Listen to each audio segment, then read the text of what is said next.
Welcome back to Make Play Treasure. Today we're reading The Berenstain Bears and the Bad Dream by Stan and Jan Berenstain. Brother Bear was just crazy about Space Grizzlies. Space Grizzlies were little toy action figures that you could collect. Sister Bear didn't like them much. She thought they were dumb and a little scary. Mama Bear didn't mind them, except when Brother brought them to the table or left them on the stairs. Papa Bear didn't care about them one way or the other. But Brother cared about them a lot. He cared about them so much that he did chores for the neighbors to make extra money so he could buy more. He had quite a few, but the store had more, a lot more. He was saving up to buy Sleezo's Cloud Castle. Sleezo was the evilest of all the Space Grizzlies, and the wicked-looking Cloud Castle was where he planned all his evil deeds. When Brother had saved enough money, he went along on a shopping trip to the Bear Country Mall and made his purchase. The Cloud Castle came in a big box, and he could hardly wait to get home to play with it. But as he was getting into the car, he saw something that was even more exciting than the Cloud Castle.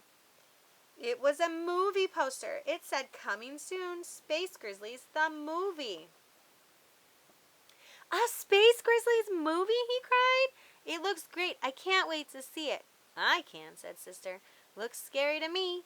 "May I see it when it comes, Mama?" asked Brother. "May I? May I, please?" Said Mama. "We'll see then when the time comes." When they got home, Brother opened his new Cloud Castle, got out all his Space Grizzlies, and was all set to play the biggest Space Grizzly game ever. But he had nobody to play with. Nobody, that is, except Sister. "Want to play Space Grizzlies, sis?" he asked. "No way," she said. "Oh, come on," he said. "I'll play any game you want if you'll play Space Grizzlies with me." "Any 3 games," she said, driving a hard bargain. "Which 3?" he asked wearily. "Paper dolls, jacks, and beanbags," she answered. "Paper dolls, jacks, and beanbags?" he protested. "Give me a break."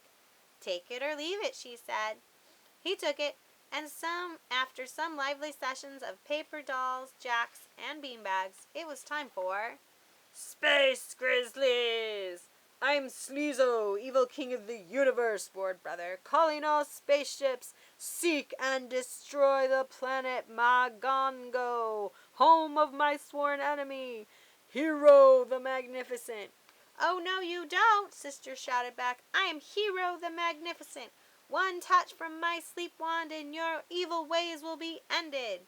They played until Mama called them for dinner. "Brother," said Mama, "how many times must I tell you, no Space Grizzlies at the table?" Papa was taking a peek at the Bear Country news. "Brother," he said, "that movie of yours starts tomorrow." "May I see it, Mama, please?" asked Brother. "I don't know why not," she said. "We haven't been to the movies in a while." "I know why not," said Sister, "because it's scary." "That's no problem," said Papa. "There are lots of movies to choose from." He was right.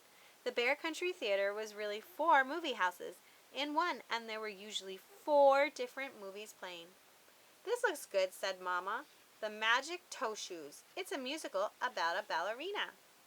So when they got to the movies the next evening, Mama, Papa, and Sister got in line for the Magic Toe Shoes, and Brother joined a bunch of his friends in line for Space Grizzlies.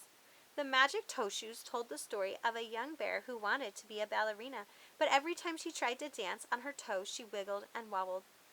The old ballet master took pity on her and gave her a pair of magic toe shoes, which cured her wiggles and wobbles. But on the night of the big ballet, she left her magic toe shoes on the bus. Without them, she was all wiggles and wobbles again. That's when the ballet master told her they weren't magic at all. They were just ordinary toe shoes. The wobbly ballerina got her confidence back and danced beautifully ever after. The Space Grizzlies movie was about Space Grizzlies, of course. Great, monstrous, big screen ones who zapped and zoomed through space until that final intergalactic shootout. It was very exciting and not a little scary. It was dark when the Bear family got home, so it was off to bed for the cubs. It was already late for Sister, and she went right to sleep. But Brother was so excited by the movie that he lay awake for quite a while. He was just about to doze off when Sister woke up screaming. "Help!" she screamed. "They're after me." "Who's after you?" asked Brother. "Space grizzlies," she wailed. "Thousands of them." "Calm down, silly head. It's only a dream," he said. But Sister leaped out of bed and ran into Mama and Papa's room. The little silly brother thought, imagine being afraid of a dopey dream. Then he yawned, turned over, and went to sleep. Mama and Papa tried to calm Sister. They took her into their bed and hugged her. "Tell us about your dream," said Mama. "Dream?" Sister said. "Yes," said Papa. "You must have had a nightmare. That's the word for a bad dream." "But it was so real," she said, calming down a bit. "That's how it is with dreams," he said. "It's as if they're really happening, but they're not. They're just in your mind." "Can you tell us about your dream?" asked Mama. "It was awful," Sister said. "I was a ballet star dancing on my shoes, and then the stage turned into a giant beanbag board, and the space grizzlies came out of the beanbag holes and chased me, and I fell down one of the holes. I kept falling and falling, and then I woke up. It was awful," she wailed again, and buried her face in Mama's nightgown. "I'm sure it was, sweetie," said Mama, "but it was also very interesting." "Interesting?" Sister said in a puzzled voice. "Oh, yes," said Mama. "You see, even though you go to sleep, your mind keeps right on thinking, but it doesn't think in a sensible way. It takes all the things you were thinking or were nervous about during the day and puts them together, all jumbled like a mixed-up jigsaw puzzle." "You mean like the ballet dancer from the movie?" said Sister. "Sure," said Papa. "And the beanbag board from playing beanbags with Brother," she added. "And the space grizzlies," began Mama. "We're from playing space grizzlies with Brother and from seeing the movie poster," Sister said. "Exactly," said Papa. "Say," she said, "that is interesting." That's when they heard Brother. "Help!" he screamed.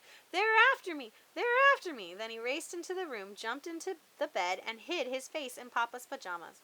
"Calm down, son," said Papa. "It was just a bad dream." "A nightmare," added Sister. "That's another word for bad dream." "Can you tell us about it?" asked Mama. "Well, I was eating dinner, and the food turned into space grizzlies, gigantic ones, and they chased me, and I turned into a paper doll, and my clothes were flying off. It was awful." "You're awake now, dear," said Mama. "Everything's going to be all right." "But Mama," he said, "it was so real." "Of course it was," said Sister. "That's the way dreams are. Let me explain it to you."